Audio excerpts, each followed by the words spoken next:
so far. Watching from outside has been very good, very informative, and carries government achievements or programs from all the ministry. Today is my turn, and I'm happy to be here.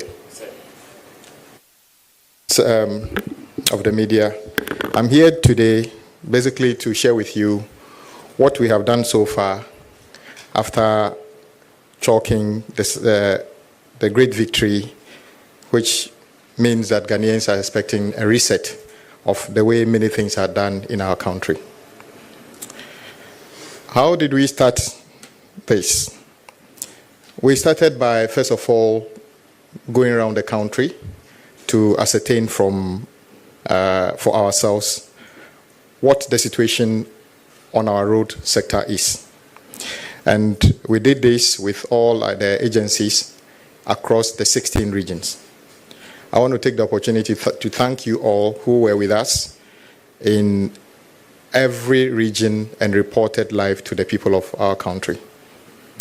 The summary of my visit is that it was difficult to see the 10,800 kilometers President Akufo-Addo declared at a point in time that they have done. It was difficult to see even 1,000 kilometers of roads in good condition in only one location, let alone 10,800. Obviously, what the president said at the time was not factual. Why did we do this? Towards the run-up of the 2024 election, we decided that we would consult with the people of our country in every community and get from them exactly what their needs are. As Honorable Felix said, one of the main issues concerning Ghanaians today in all walks of life is the condition of the road in their backyard.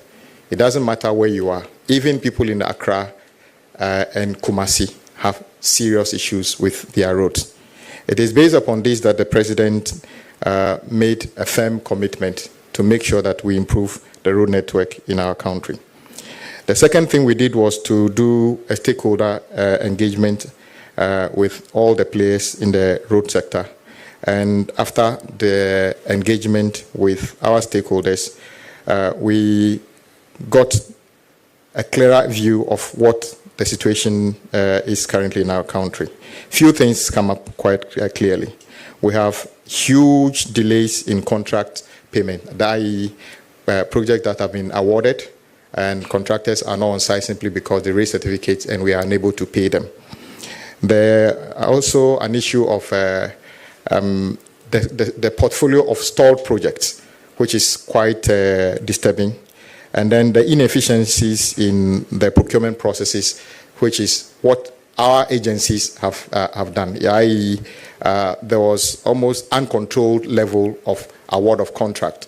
As a minister, every day people come to me, I've got this package, and they are throwing it in front of me to just approve. Reset means that that cannot be done. We will only go ahead with projects that have been programmed and budgeted for. And I'm pleading with everybody interested in playing a role in the road sector that the days of uncontrolled, unregulated award of contract is far gone. We will only start projects that we are sure we can fund. So that is a message to everybody. We also identified significant problem with technical personnel to supervise some of the project, because when we went around, one of the concerns of stakeholders was the quality of works we are delivering. Works are done, and within a project, normally we are told that when we do surface dressing, that is the one you and I know as the rough one, that is tarred but it's rough. It's supposed to last maybe 6-10 years. But 6 months after the project has been handed over, the rain falls and it washes away. And part of the reason is because of the strength of our technical people in terms of supervision. It is not their inability, their technical capability. We don't have enough personnel to go around the country to supervise the close to 1,000 projects that we have on site at any given time. The other thing we did was to basically focus on the flagship projects that the president promised in our manifesto, which is the big push. In the past, what would have happened was government basically saying we are going to do big push project, and then quickly see interested parties running through the door of the agencies that I want to do this. And one of the things we identified as well was that the regime of awarding projects on a so-called design and build also created an opportunity for inefficiencies and cost overruns and projects that are not delivering value for money. So under the leadership of President Mahama, he directed that all big push projects should receive proper attention in terms of, doing the studies, making sure that we do the designs and everything ourselves, and even come up with the cost. So the costs of big push projects you will see will be costs generated by our agencies instead of costs coming from contractors, which is a very big difference from what things used to be when before we took over. And this is all part of the resetting in the road sector that we talked about. So why do we have to do big push?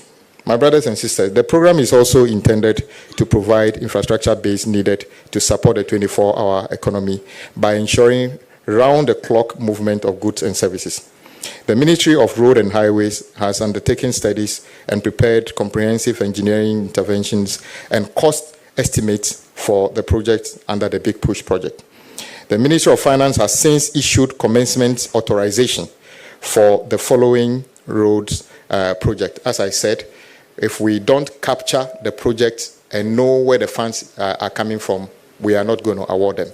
That is the basis upon which we use 6 months, as the finance minister said, to identify these projects, prepare them, cost them, and seek the requisite financial authorization before we go to site. By the way, when we took over, one of the things we did also was to tighten the regime of commitment, because I'll be speaking about part of that later in the presentation. And just to explain, Big Push is not a constituency-specific intervention. It's the big idea to operationalize the 24-hour economy and reset the whole country. Take, for instance, my brothers and sisters, if you were to be doing business in Wa, or you do some production in Wa, or you farm around Wa, and your goods are supposed to be going to Takoradi or coming to consumers in Accra. If you ever travel from Wa on the Western Corridor to Takoradi and other things, you will wonder why we left this for this long. And those of you who were with me saw the difficulty our farmers have to go through for this. We believe that if Big Push, and I have no doubt we will succeed, it should lead to lower prices of food in our country, because part of the cost of the food stuff on the market today is based on the cost of transportation. It doesn't necessarily mean that the food is expensive on the farm, because the farmer hardly increases the prices at the farm gate. And so let me give you an idea of some of the Big Push projects. And I want to take the opportunity to tell our countrymen and women that the roads I'm coming to mention doesn't mean these are the only projects government is undertaking. We are responding to what we promised under the Big Push only. We have more projects than I'm going to mention, which are all going to start concurrently. So don't worry if you don't hear Adaklu in the list. Big Push is bigger than dealing with the problems of Adaklu. So let me mention some of them. Construction of a new bridge over Oti River at Dambai, and God willing, these projects I'm mentioning, within 3 weeks, God willing, we should see many of them starting on site, not a promise. That is the Dambai Bridge, the rehabilitation of Wahan Road. Before I continue, what we intend to do is to reconstruct the road between Wa and Bolga completely. I understand that when I went around on that stretch, and it's a very sad story, few sections are under contract. Majority of the contractors are not on site for the same reasons. Because I heard my colleague saying we are repackaging, and I'll deal with all those issues later. So when I mention them, you can say that they are just segments on the same road, but the intention of President Mahama is to, for the first time in the history of our country, complete the road between Wa and Bolga, all tarred, within 2 years, and that is what we are intending to do. We are going to do that. So upgrading of Tumu to Hamile Road, upgrading of Tumu to Han Laura, reconstruction of Navrongo Tumu Road, and then the rehabilitation of Techima Nkonsia Wenchi, rehabilitation of Wenchi Sola Road, construction of Sunyani Outer Ring Road, construction of Tamale Outer Ring Road. When the finance minister was making the presentation, somehow the Tamale Outer Ring Road was not highlighted and people picked it up. In fact, I've got commencement authorization to cover that, and in few days we should be getting that contract formed and the contractor going on site. The Kumasi Outer Ring Road, the East Quadrant, the Kumasi Outer Ring Road will be more than 100 kilometers. The biggest problem currently is people moving from Accra trying to go around Kumasi or going to the northern part of the country. You are forced to drive into Kumasi when you don't need anything in Kumasi. So what we want to do is to, just after Ejisu, do a bypass completely and then go and over the road around Mampong, which will mean that we can cut the congestion within Kumasi itself. The rehabilitation of Bintri to Napanduri, rehabilitation of Dudupepesu to Nkwanta, rehabilitation of Fatimpoku to Esikuma. Okay, this is all a section to say that right from after the bridge, if you are coming to Accra, after the bridge, from there all the way to Aflau is part of that. So these are all just segments we are talking about as well. So right from the bridge, after Adomi Bridge, all the way through Ho to Aflau is part of the Big Push project, all to be done and completed within that segment. So if you realize that I'll mention it is just segments on the same road. And then Atimpoku to Esikuma Junction to Anyirawase, Anyirawase to Ho Titrinu, and then Akosombo, Jikiti, Kudi Kope Road, Asikuma to Enumbuso, Palime Road, Adomi Bridge to Akwamufie Road, the whole to Aflao, dualization of Winneba Mankesim Road, dualization of Cape Coast Takradi Road, rehabilitation of Mankesim Ejumako, Breman Asikuma Agona Swedro, rehabilitation of Tema Aflao Road, again, that different section. Dodoa Afienya Road, those of you who use that road Friday, Saturday will notice a very humiliating and frustrating situation. We believe if we do between Afienya, Dowenya, Afienya to Dodoa, it will be an opportunity to detour. For instance, if you were at Adenta and you are coming from Aflao, what is the point of driving all the way to the motorway and then coming to Accra Mall to turn around? You don't need that. So you can detour at Dowenya, Afienya, Dodoa, and then, as you know, the Dodoa Road also is not in good shape now. The previous government started and then it has stalled. I would explain to you what we are doing about that one as well. And then the Temaflau Road, which is on the same stretch, the Oyibi, Apollonia, Afienya Road, Enchi, Elubo, Dadieso, Akontombra, Ejofua, Osei Kojokrom, Enchi, Kojom, Pechi, Bediaku Junction to come 5 to Sefi, Adabo Chrome. As part of the Big Push program, we have also selected the following abandoned projects for which no dedicated funding was allocated by the previous administration. Rehabilitation and upgrading of Kaswa to Winneba Road. The rehabilitation of Ofanko and Sawam Road. Dualization of Takradi, Agona Junction. Construction of Swame Interchange and local roads. Construction of National Route 18, Wa to Han Road. The upgrading of Tumu, Chichuluga, Navrongo, including construction of a 36-meter span reinforced concrete bridge over Kanyibe River and a 24-meter span reinforced concrete bridge over Bechilu River. Reconstruction of Navrongo, Chichuluga, Sandema Road, rehabilitation of Tepa, Mabangoso Road, rehabilitation of Okwe Jasikan, upgrading of Nkwanta, Otidamanko, reconstruction of Okwe Have, dualization of Adenta, Dodoa, Road, and then reconstruction of Gini Sampa Road. My brothers and sisters, there has also been the need to carry out some strategic projects, and we have started the studies for these projects to ascertain exactly the interventions we needed to do.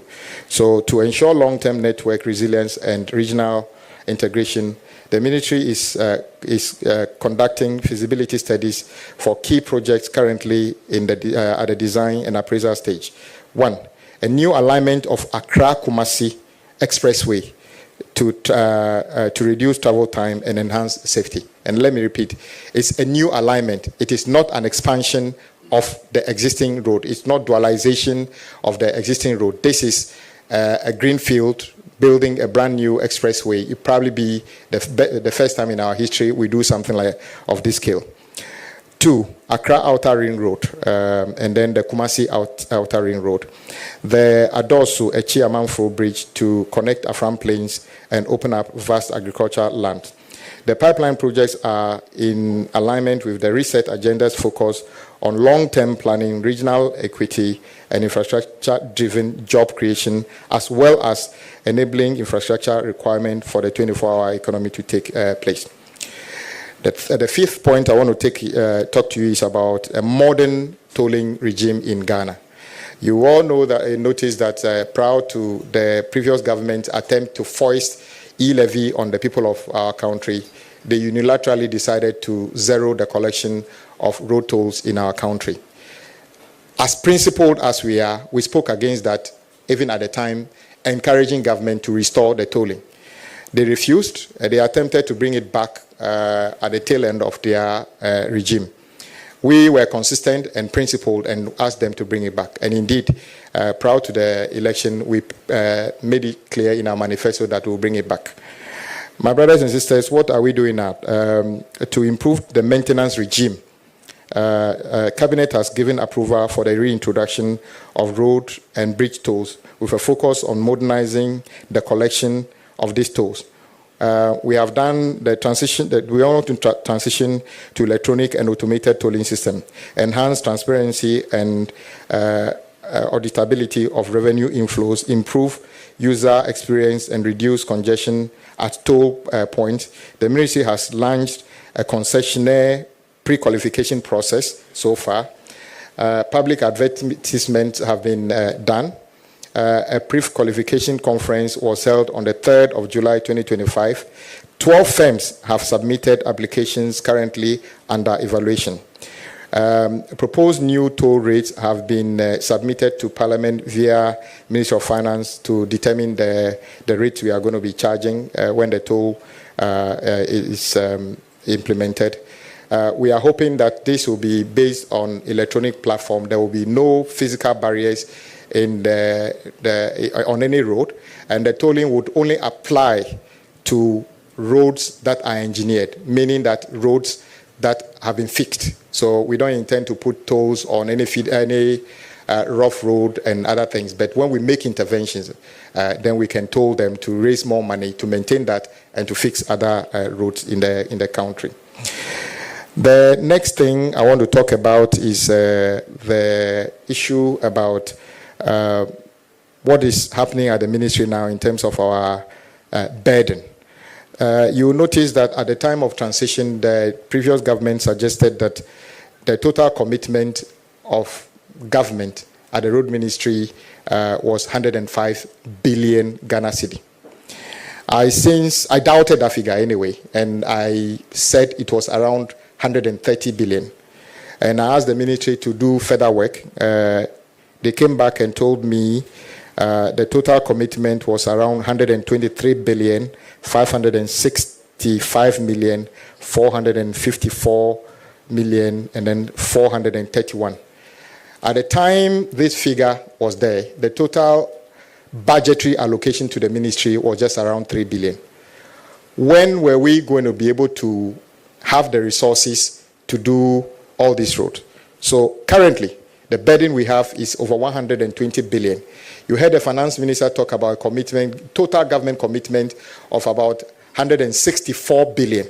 The road ministry alone's commitment is over 120 billion.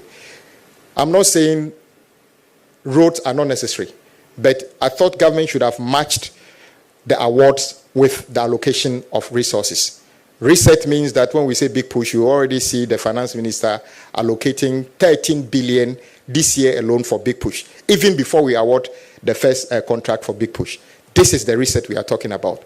And the 13 billion does not include the allocation to the Ministry of Road and Highways. It's an additional money meant for the big push. We have our own budget, and then we have the budget for the road fund, which is also about 3 billion.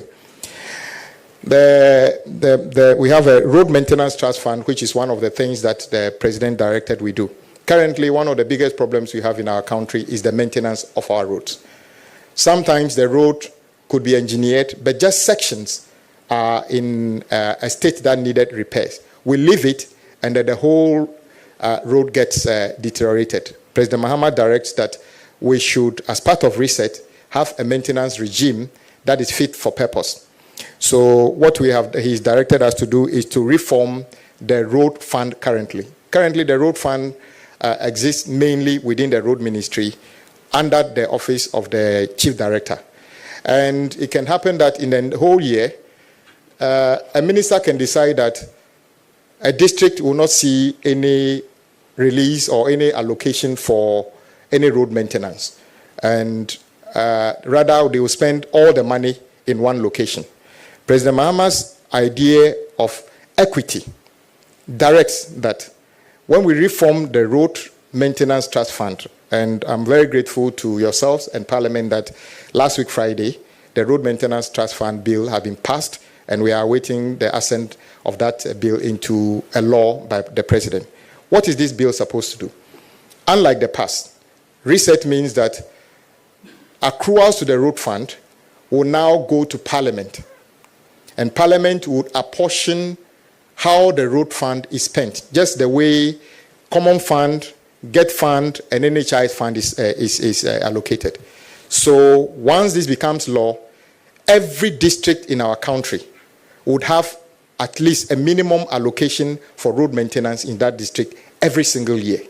The same way we are doing with Common Fund. When Common Fund the law exists, but because of the way it is allocated, much of the money, sometimes 70%, is spent in Accra. Now, under the new road maintenance trust fund, it is the stakeholders in the district that determines which roads are their priority to maintain at any particular time based on the amount of money they have. So this is new, and then we are grateful that the road maintenance trust fund have been created. Out of this, new jobs will be created because we want these maintenance activities to be localized. I see no reason why in a district we cannot find or groom or create build the capacity of local people to learn how to do road maintenance in their district instead of importing service providers from other regions. I believe this will also create new jobs. The next thing I want to talk about is the human resource and situation in the ministry. As I said, the ministry is in need of qualified staff to be able to supervise the works. I must say that the finance ministry has since issued a warrant for the recruitment of new engineers who would be trained to be able to carry out supervision of these roads. The next thing I want to talk about is the asset load control reforms. If you have been watching the ministry, one of the biggest challenges we have is the asset load regime. And you will notice that whenever government changes, there's this tendency for people to be interested in managing asset load stations. My brothers and sisters, whatever money we collect in terms of penalties, and let me repeat, whatever you pay with respect to asset loading is not a fee. It's a penalty for wrongdoing. So our aim is to make sure that asset loading would the accruals should be zero. If the accruals become zero, what it means is that people have stopped overloading. No amount of money we collect in terms of penalties on asset loading can ever be enough to repair the damages caused by truckers along on our roads. Those of you who have seen part of the road Agona Junction to Takwa, which was done less than a year ago, part of the reason that road is almost gone is partly because of asset loading, not entirely because of that. But many other roads across our country are in a very deplorable state. We intend to do something about this, and then we have recommended a stiffer penalty regime for those who would not abide by the rule and overload. So you will see that the fees and charges that will come up, we are intending to hike the penalty for overloading on our road from 5,000 Ghana cedi to 50,000. You shouldn't be worried.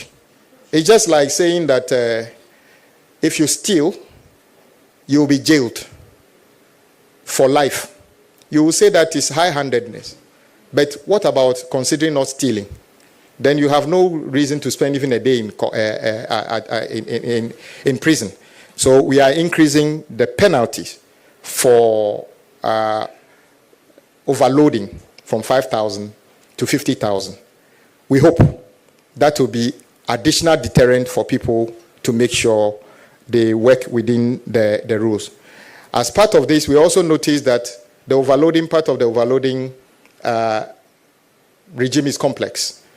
Some people go to Tema Port, load within the allowable tonnage. When they get out of the port, they park somewhere and then top up the goods. We are coming up with a regulation. Currently, the penalty is solely on the driver. We intend that the penalty be extended to the owner of the goods. So a portion of the good will be seized, auctioned, and the money put in the road maintenance trust fund.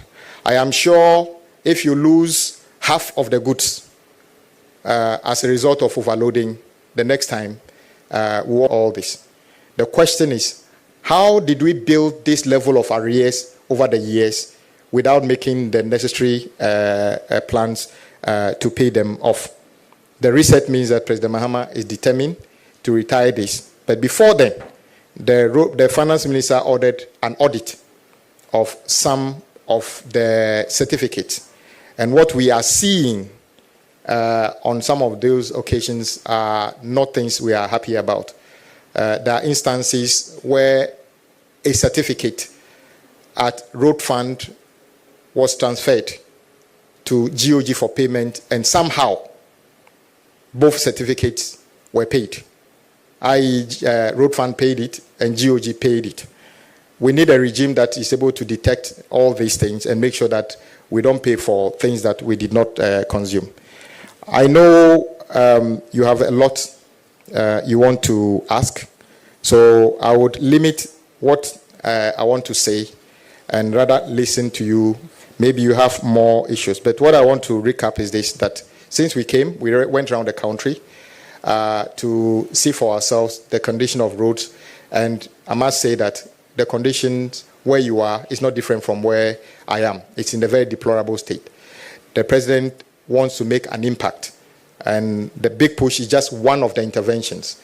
The new maintenance regime is the second thing. Prudence in the way of we award project to match the awards with resources is a third thing. We are also working with other stakeholders to make sure that the quality of roads we deliver will be better than we've ever seen. We intend to upscale all this to support the 24-hour economy drive. And one of the things we are going to do with the big push is that all big push projects are going to be done 24/7 around the clock. So all the projects will be carried out 24/7. That is why we are confident that maybe a project that should take 36 months, we are believing that it can be done within 24 months. And then I must congratulate all those contractors who have already started working 24 hours on their site to make sure that we're able to complete this project in time. And let me repeat, Big Push is not a constituency-specific intervention.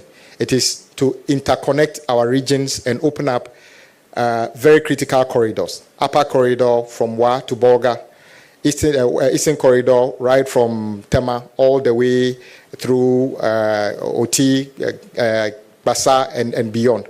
Western corridor all the way from Takrady all the way to Wa, and then deal with the issues of congestion in our cities. That is the outer ring roads of Kumasi, Sunyani, Tamale. All of them which have already been scheduled and commencement warrants issued for those projects to be awarded. So we are ready to go, and within 3 weeks maximum, you should see that the president will be cutting short for some of these things. There's also an issue about the rest of the roads, which the finance minister talked about in terms of about 160 districts that we have studied that have got the lowest or the worst roads in our country. So what we want to do is to commit ourselves to the next few years to make an intervention of about 5,000 kilometers of this road.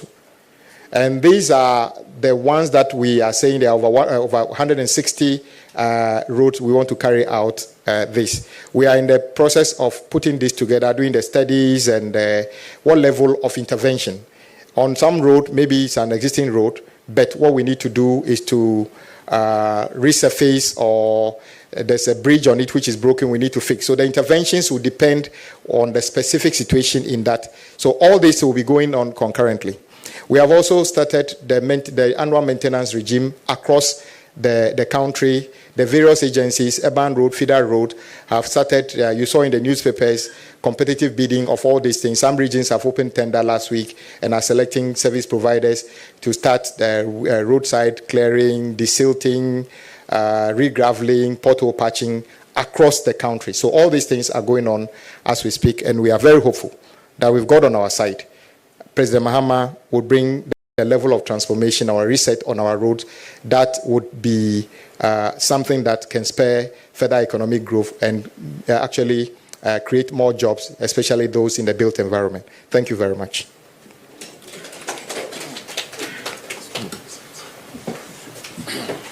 All right, thank you very much, Honorable Minister, for that concise presentation, which was loaded with very useful information. I would now invite members of the media present to the microphone to my left so that they may ask any questions that are agitating their minds over this presentation or any other matters relevant to the road sector.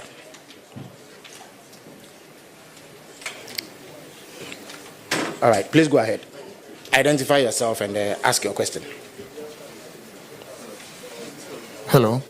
Good morning. My name is Shadrach Odame Ejare, Metro TV. My first question has to do, I don't know if it falls under the Honorable's domain, but it has to do with people crossing the highways under the footbridges. If it does, what is the ministry doing about it? And then he also mentioned the edge or government's working, settling the 7 billion, of which 4 billion is already underway. If this commitment is there, what happens to the contractors who also took what they are not supposed to do? What is happening to them? What should the ministry... Please clarify. If you say they took what they are not supposed to do. So, we also... Or he mentioned people who were being paid work that was not done. Okay. So, what is the ministry doing? Are they taking it back? Anything going on around those ministries? And then I think he also mentioned the Accra-Kumasi highway. I'm sure maybe his tree will be better than Dr. Ayines. Maybe he may want to do a better clarification, because people think, or people know, or are tempted to believe that we are seeing maybe from Ofanko straight to Kumasi dualized, where we are having 2 going, 2 coming, or 3 going, 3 coming. So I think we should get a better explanation on that. Thank you so much. Thank you. Thank you. Abdul Hanan Adam, EIB Network. Minister, I just want you to clarify one thing regarding what people may term as the most important road in the country, Accra to Kumasi, and that begins from the Ofankor stretch. Earlier, transport operators threatened that they will impose a levy if development on the road that is not encouraging, because they spend a lot to do maintenance and then also pay more to buy spare parts. What is the current update regarding construction on that stretch of Angkor? And then we know there's one from Pokwase up to Nsawam that is in a very bad state. Could you kindly give us an update on that? Secondly, I want to find out, like my colleague asked from Metro TV, the Accra-Kumasi expressway, we don't have the scope of the project. Where does it start from? And when is construction supposed to start? And then also, how much is it going to cost us as a nation? Thank you. Thank you very much. Wisdom, Heather Jeme, the XYZ Broadcasting. Minister made mention that the bridge on the Oti River is going to start in 3 weeks. I want to know exactly when the Dodowa Road is also starting, because for those of us on that stretch, we've not wore white shirts in a very long while, because you dare not try it. You go back with so much debt on you. And then number two, I want to find out, is there any punishment that will be meted out to contractors who do shoddy works? Because we know contractors who do a work, maybe a period of just 6 months, we see the road, deteriorating again. So what's the ministry going to do to ensure that contractors do value for money jobs? Thank you. All right, thank you. Thank you. I am Sethi at GBC. Minister, how is the ministry aligning its maintenance program and axle load reforms to support the NDCs or the government 24-hour economy and ensure the long-term durability of the road network? And two, how much has the ministry set aside or anticipate to pay as compensation to farmers, landlords and landladies whose farms and houses are going to be affected by the construction of these roads? Thank you. Thank you very much. Thank you. My name is Maltiti, GTV Breakfast. Minister, I'd like to know what the government has lost or the country has lost to unscrupulous people who just plunge the resources on our roads. Iron rods, there's still street lights. And also, if you can touch on the minority's assertion that the budget for roads is biased, depending on the areas that have been selected for the big push projects. Thank you. Thank you very much. So the minister would field these questions, after which we'll take another round. Thank you. Thank you very much. I'll start with my colleagues on the other side's comment about the budget. Of course, I don't blame them. They were not there when the budget was read. So how would they have understood what was said? So maybe they are acting on rumors because since they were not there. But what the finance minister said was quite clear, and then I explained it here, that the big push projects are in two categories. President Mahama's vision for roads that he has mentioned in the past, which we've been working on, and the additional projects that we have taken on as a result of the nature of those roads, which do not have enough sustainable source of funding. So, for instance, when you take the Western Corridor from Winchi, it doesn't start from Winchi, but the project we are doing is from Winchi to Wa. So how do you try to share the road from Winchi to Wa amongst everybody? Because truth be told, the road between or within some regions are better than others. In fact, when I went around, I didn't even see any contractor working in any part of OT region. It was as if it didn't exist. Almost every contractor working in OT was off-site. So there wasn't any project going on. And there are some places that contractors were actively working. Reset means equity as well. So if you have more and others have nothing, we bring them also to a level of sustainability before we share the other ones. So it is not about sharing equally amongst others. It's about addressing the issues. So, but I can guarantee you, big push project touches every region, all the 16 regions. So it is not even true that is a region that has been left out of big push. Every region has got a big push project. So I can sympathize with my colleagues who were not there when the budget was read that maybe they are acting on rumors. The next thing I want to touch is overpayment. I know some of the agencies of state are looking into some of the alleged wrongdoings currently. So maybe it would be premature for me to make any further comments on that. But I know that state agencies are looking into some of those alleged wrongdoings, whether by contractors, consultants, or my agency operators, and then in due course you'll get to hear that. Accra Kumasi, I'm told to explain it a bit in Twi, which is okay. Yebabesi Equino, brand new. Every Nkra, Eko Kumasi. And yet expansion and an dualization of existing alignment. Yebabesi a brand new fufro, every Accra, Eko Kumasi. And so we say, Adena, a friend was saying, dualization, and won't complete it, no.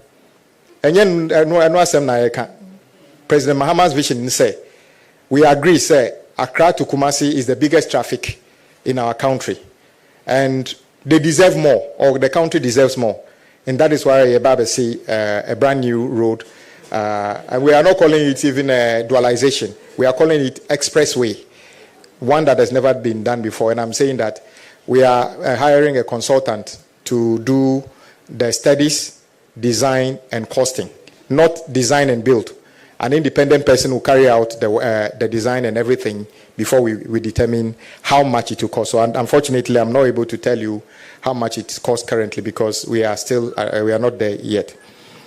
Ofanko, it's true that one of the biggest frustrations of people who try to leave or come into Accra using that corridor is Ofanko.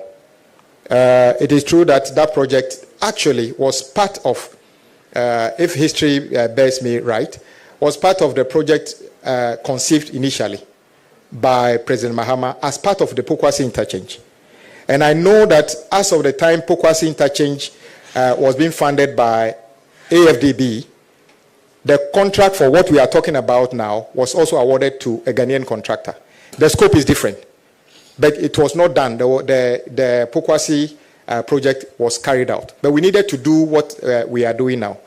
But when the project was awarded, it's multi-million-dollar, but there's no dedicated source of funding.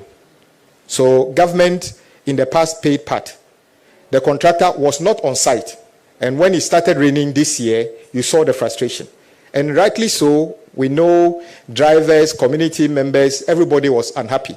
I met some of them in my office and to hear their frustration. They are not in it alone. We are all in it. Where if I'm going to Kumasi by road, where else would I pass? So I'm a victim as well. So we wanted to take an action. And I must say that as we speak, the contractor has been paid some money currently.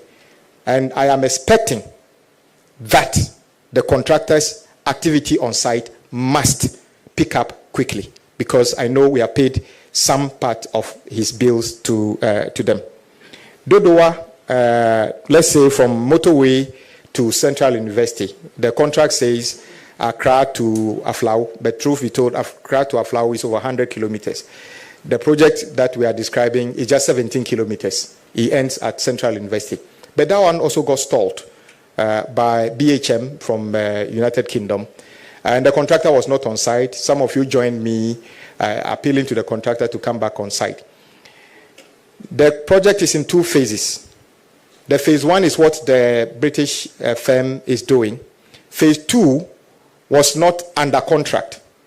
We are carrying on part of that as part of Big Push. And I also heard my colleagues from the other side not understanding, saying we are repackaging existing projects. No.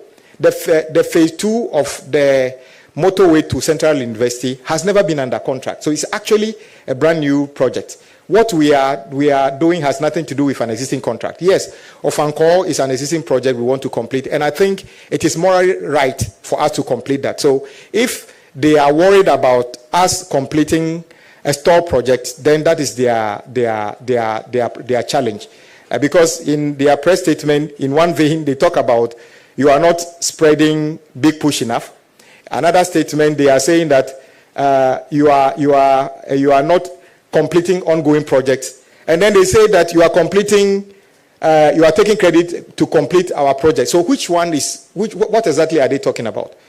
So we are going to complete Dodowa, what do you call it, the motorway to Central University as part of Big Push. And all the approvals have been given. We are just ready to get a final stage of approval, and then we get that contract going. Shoddy works. You are right. Everybody knows a road that was built, which should last for 10 years, which is failing. What we are doing is to let agents of state who look into this to look into them. But going forward, we are saying that from now, contractors who get work must show competence and commitment to do the good job. For instance, we notice at the ministry that contractors get work, and then when they are asked to buy, let's say, performance bond, they go to an entity, the entity, without making any checks, give them some cover, believing that government will never come back to cash the bond if things go wrong. Let me sound this warning. From now, when you are a contractor, you do work, and the work fails without explanation, we shall cash the bond. We shall cash the bond to use to restore the road. If you are a consultant, before you get work at the Ministry of Roads and Highways from now, you will need to buy professional indemnity insurance. Because if you supervise work that fails without any explanation, we will draw down on your insurance cover to make sure we cover the damages that you have caused. So this is a very clear message to contractors and consultants. We are no longer going to tolerate shoddy work under any circumstances. And also the third leg, staff of my agencies who supervise. And indeed, read what the finance minister said and part of our laws.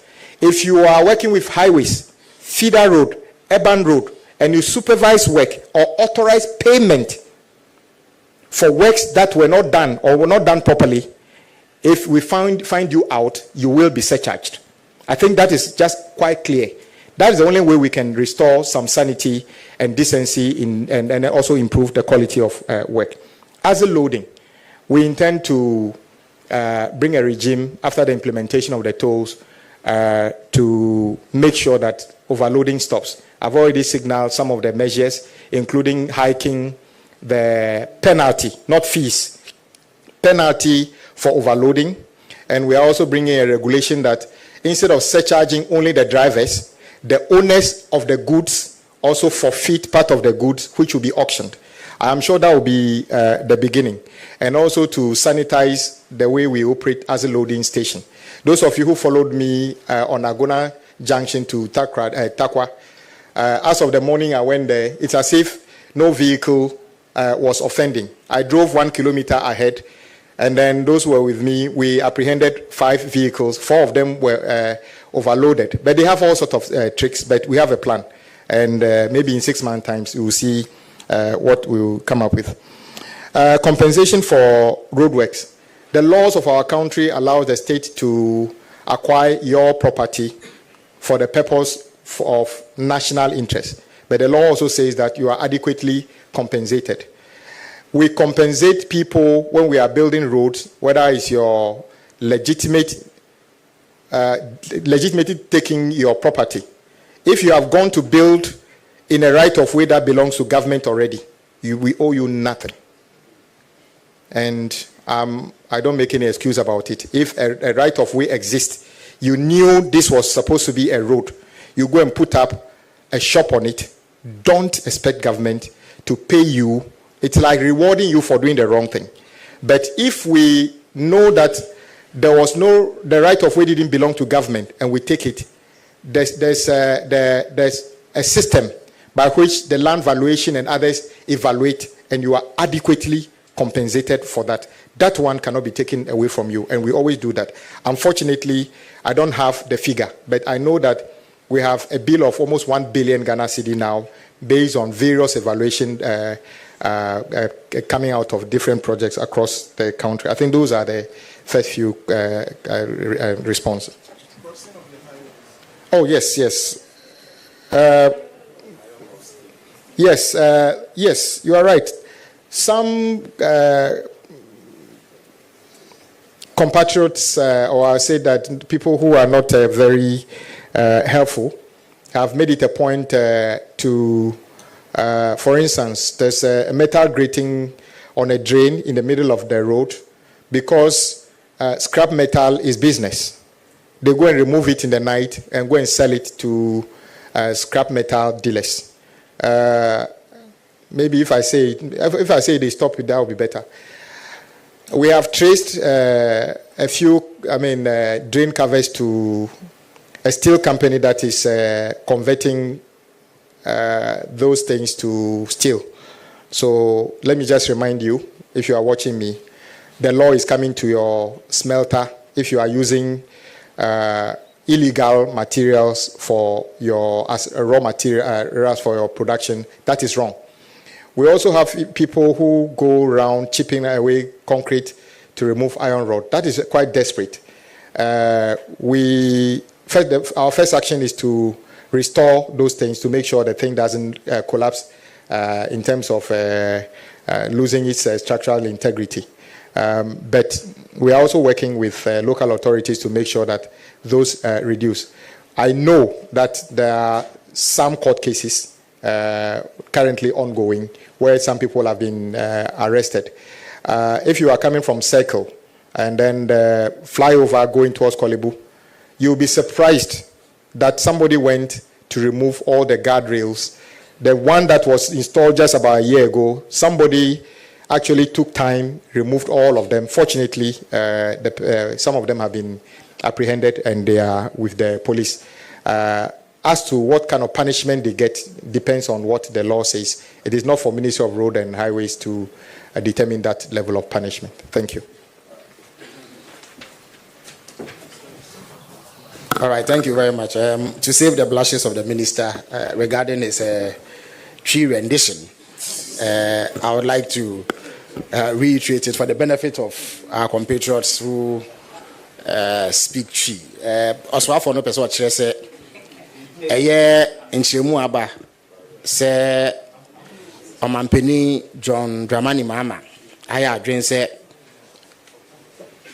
kwan da enkran ni kuma sentem no obeye foforo kra no pese oka esisu dua se ye metutu dada wo sisi ano se ye be no foforo na mom obeyi kwan no afa bebe foforo efi nkran kopim kumase na enye dualization just say yentre de o ni mu ye si foforo kra dada no be koso awo na ye wi a ye be hwe kwan ye be fa so a ye di menu nyina bedi djuma ntisi ade mpenifo ye mu hwehwemu se ombe hu dwumedie no pomasibre nti ebre so a ye de hu kaibo ebetudwa amagana fo nyina atibi sana na oswafo no pese o kire de twi no na emunt ne papa nti momfa nche.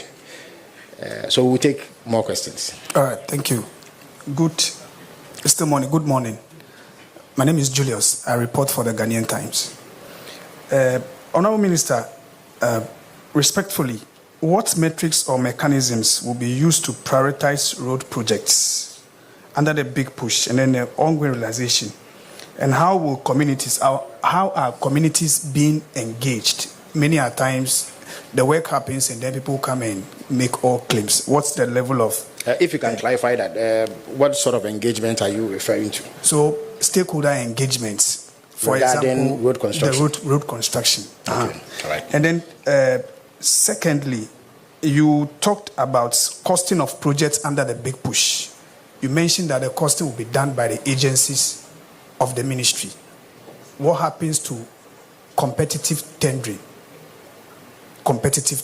So if the ministries, the agencies are to cost the project, the contractors, what would they do? Would they just come and then whoever you wish, you give the contract to?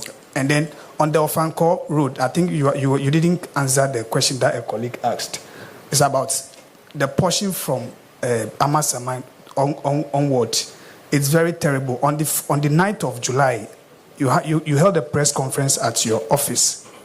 And then the contractor promised that in 6 weeks, the road will be tarred to make it more trouble for commuters. But nothing seems to have done on it. What's the state of it? Thank you. All right, thank you very much.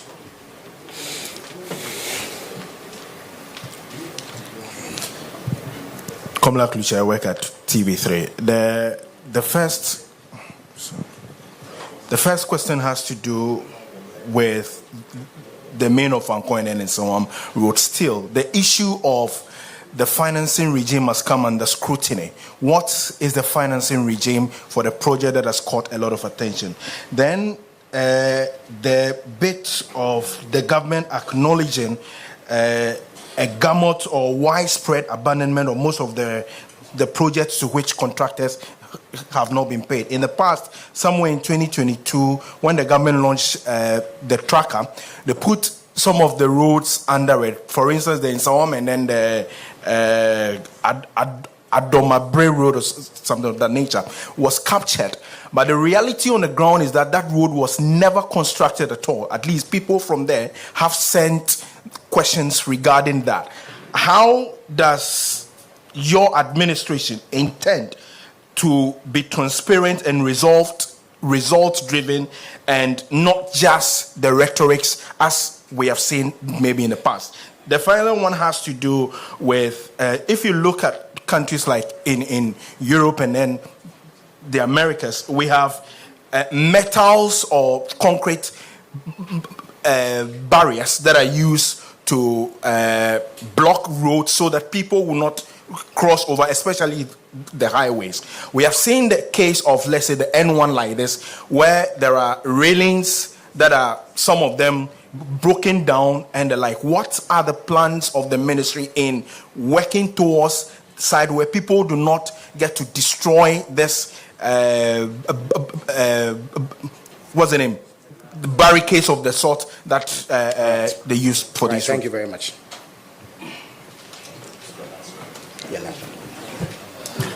Good morning. My name is Mark Solagbo. I work with Joy FM and Enjoy News. So our roads have become slaughterhouses where people are killed daily. In 2018, more than 2,000 people died on our roads. In 2019, more than 2,000 people died on our roads. In 2020, more than 2,000 people. In 2021, more than 2,000 people. In recent times, in 2024, 1,800 people died on our roads. In the first half of 2024, first 6 months, 1,500 people have died on our roads.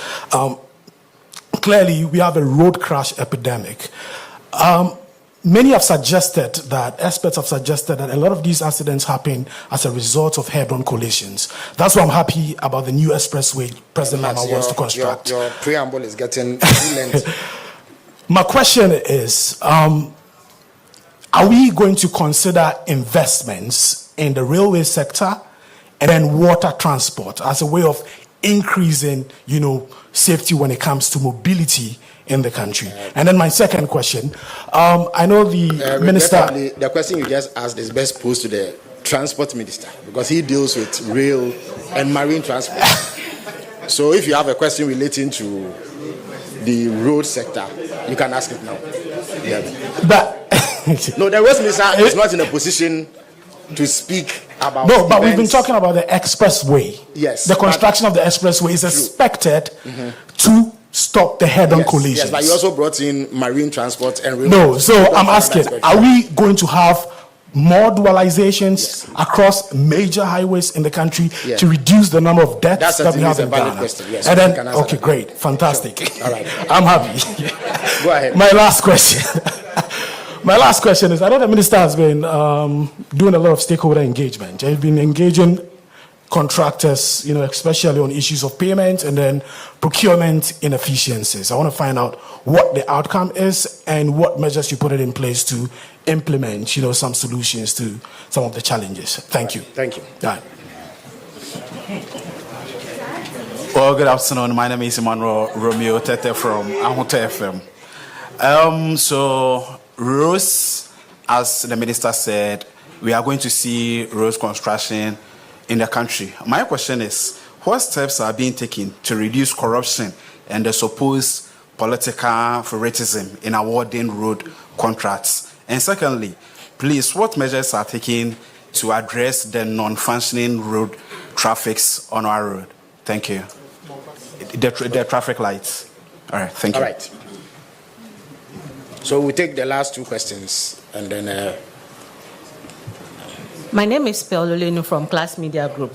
I want to find out from the minister, when the president went to do the thank you tour for the Greater Accra, he made mention of the Labadi-Tema Road, the Lanua Road. During the budget, I didn't hear the finance minister mention it. And also when the minister was speaking, he didn't mention it. So I want to find out whether it is in the ministry's budget. And also the bridge on the Ghpage Lagoon, it's becoming very dangerous. And those of us who use that bridge, sometimes when you are going in the evening and these big trucks are on the road, it's sometimes life-threatening. So right. I want to find. Thank you very much. Thank you. Akosia Otre, I work with City FM and Channel 1 TV. Honorable Minister, on February 26, you indicated that government will not enter a private partnership when it comes to construction of roads. You cited the economy as a not being in a prudent, moment for these private partnerships. But subsequently, in a story published by citynewsroom.com, authored by Juliana Odame, your deputy called for private partnership to address the infrastructure gap that we have. Can you clarify the ministry's stance? Are you going in for private partnership or not? Secondly, your ministry has also confirmed that 50 roads under the big push will commence before the end of the year, and this was said by the deputy minister as well in an interview. Can you, with the given pressure anticipated to construct these 50 roads, to begin the construction of these 50 roads this year, are you considering a 24-hour construction model to help this infrastructure deficit being addressed? Thank you. All right. Thank you very much. So the minister would answer this set of questions. Thank you very much. With our colleague who asked the first question, what are the metrics by which we select the big push projects? I already indicated that these are supposed to be inter-regional projects. So, for instance, or projects of significance that unlock the potentials of our country. So we have 3 major north-south arteries: the Central Corridor that runs through Kumasi and others, Eastern Corridor from Tema all the way through Passat, and then the Western Corridor from Takoradi all the way to Hamile. Those are the things. But if you look at all those routes right now, none of them is fit for purpose. So it's to address that. Then the upper corridor from Wa to Bolga. So there was the matrix has already been set, which is to interconnect our regions and create a good synergy that links the regions to the national capital in a very systematic way. So that's the first basis. And we believe that when we do this, it will actually spare what government is trying to do with the 24-hour economy and other things. You talked about how competitive it will be since the ministry itself is doing. In fact, even if before you do competitive tendering, the agencies under the ministry always come up with what we believe the thing should cost. We call it the engineers, sometimes engineers a figure. So it's not as if when we want to build a road between Accra and Kumasi, you can come and tell us it costs $10 billion. We know you are not being truthful because as we stand here, we have an idea how much it will cost. So we expect your bidding figures to be around that. So that doesn't make it any different. But what used to happen in the past is that we basically rely on developers to tell us how much they want to charge. And on many occasions, we believe that some of that cost would have been reduced if we did a bit more diligent work by ourselves by doing. How much did they leave? In fact, even the $300 and something million that, how much did they leave? In fact, even the $300 and something million that IMF gave us, if you listen to the finance minister, they spent it in 6 days before they left. They made sure they spent everything before they left. But President Mahama is not complaining. We are saying that we owe the contractors. We shall work hard and pay them. And today, I can confirm that some payment have been made to the contractor working on a Fankor project, and we expect that the activities on that side should pick up, so that at least we can create a safe passage for the motorists whilst we work towards completing the rest of the project. Well, I mean, I know we have paid in excess of 300 million Ghana cedi.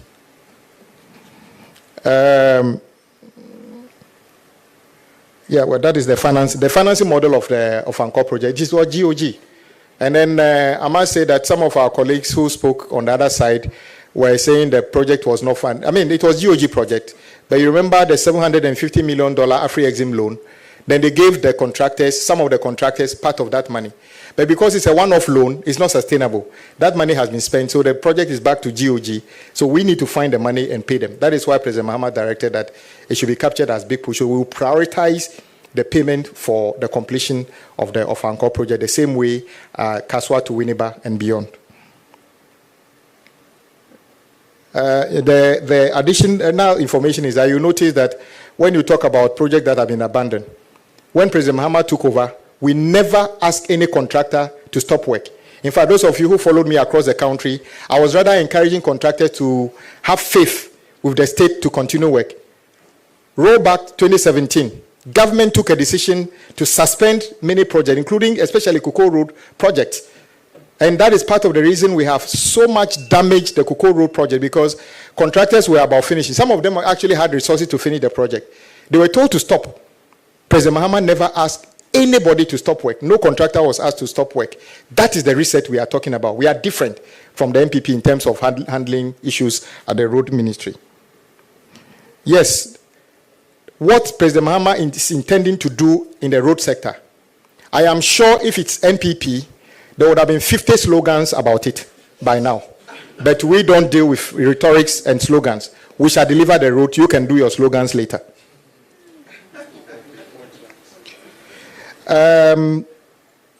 Yes, some of the roads, we need to improve the pedestrian, infrastructure around some of the roads. Sometimes where we put the footbridges and other things are not exactly where the pedestrians want it. So the new things we are trying to do, in fact, we have even identified roads that do not have that. We want to work on it. And then you talked about the street traffic lighting. All those are part of maintenance things we are going to do. And we actually started rehabilitating some of the damaged street lights. My brother from Joy FM, you are right. The irony is that the data we have suggests that road crashes happen through various means. We have road crashes on roads that are in a very bad state.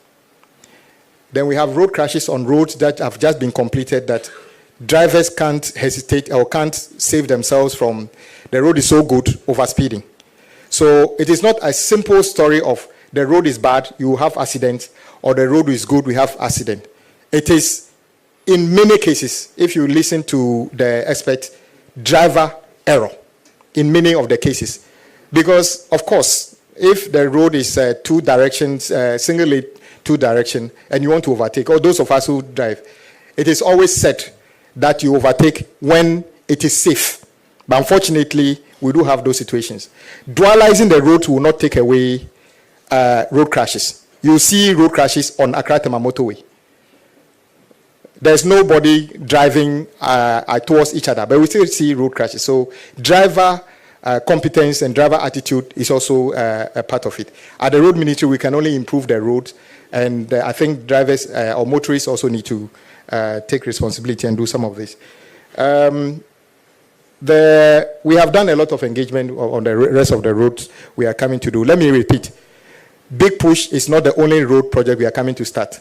In my records, we are starting over 100 projects at the same time. So when you count the Big Push projects, they are not up to that number. So let everybody just be calm. Because my sister talked about, we call it the Beach Road. That is supposed to be running from Independence Square all the way through to Junction Mall. It is a project funded by a Chinese, I think CDB, China Development Bank. You will notice that myself and the finance minister were in China a few weeks ago. We are having those discussions because it's not a GOG funded, and the Chinese are interested in doing it. And I must thank the Chinese government. Some of the Chinese abandoned road projects, we are close to restarting them. All the Sino Hydro abandoned projects, I am aware that Sino Hydro has already committed, and in a few weeks' time, they will be back to complete those projects which are still within their portfolio. So the Beach Road is one of those. It's not a GOG. We are working to close those discussions so that we can complete them. They will not be abandoned. The same applies to the Ghpage Bridge. I will let my agencies take care. The specific issue about PPP, no one says we don't want to do PPP. In fact, when people come to my office every day, we want to do BOT, we want to do PPP. We are saying that the economic climate we have currently does not lend itself for government to enter into a any PPP agreement. As I speak, there's absolutely no PPP road project in the country. Like I said, Accra Tamamoto has nothing to do with PPP. It is purely a GOG project being funded by GOG. So we may get to a point beyond IMF where we have the ability to enter into those kinds of agreements, and then we can go ahead and do a PPP on major projects. That is what my deputy was talking about. So we are saying the same thing, but currently you are not even allowed to have that discussion, let alone form it into a PPP project. So we are not actively pursuing a PPP program on road now because we don't even have the capacity until we go beyond the IMF program. I think those are the main. And then somebody asked, how are we going to ensure competitiveness and other things? I must say that the haste in which we are currently, the demand for action now, we would do whatever it takes to make sure that there's value for money in the selection of all contractors. The principle is that it is a contractor with the best capacity, the best attitude, and the best determination to align with the vision of President Mahama under the 24-hour economy. I have been to sites, and in fact, before even the first Big Push project come on stream, we have been to sites where contractors have put up signboard that this site is a 24-hour economy site, and they were working 24 hours on those sites. So yes, 24-hour economy is not a project, it's a policy, and the road ministry is implementing that. In the contracts that every Big Push contractor will sign, there will be a clause to say that this project will be undertaken 24/7 to make sure that we do the things within a certain agreed schedule so that we can complete them on time for the benefit of the people of our country. So there will be any political interference in the awards of contract. It doesn't matter whether you voted for NDC, you voted for NPP. What we want is the best contractor that can deliver on the mandate given to President Mahama so that the roads can be done within a specified time. That is what we are looking forward to. Thank you. All right, thank you very much, Honorable Minister. So we call it a day at this point, and reiterate our profound appreciation to the Minister for sharing these thoughts with us on the way forward for President Mahama's agenda on routes. We on Friday with the Minister for Communication, Digital Technology and Innovation, who would also make a presentation on goings on in his sector and under his ministry. So until then, see you all.